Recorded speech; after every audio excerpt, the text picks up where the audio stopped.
Next week, preachers all over the world will say to their congregations, don't forget, next Wednesday is the beginning of Lent.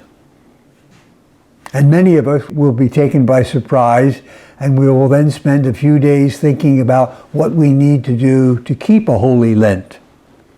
Well, I'm tipping you off this Sunday. A week and a half from today is the beginning of Lent, so that we have more time to decide what we need to do for this Lenten season as we approach the great celebration of the Lord's resurrection at Easter time.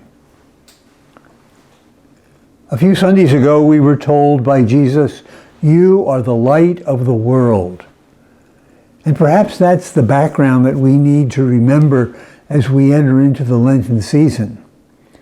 It's very easy to listen to the commandments as Jesus expressed them today in the gospel reading, and to examine ourselves by using the Ten Commandments as a guide. But the Ten Commandments are not really a good guide for Christian living, because we have gone far beyond them.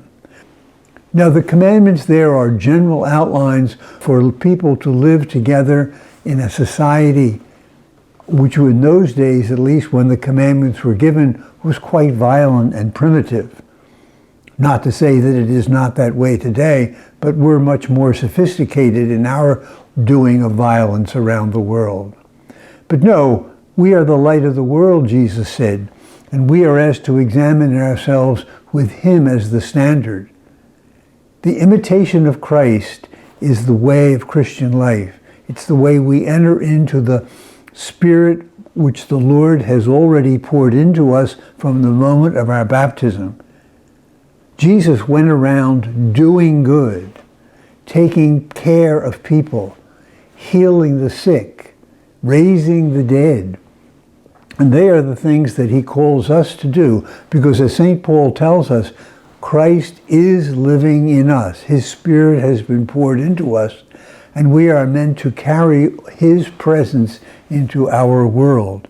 So as we enter into the Lenten season and examine how we have been living the Christian life, let's go back to basics.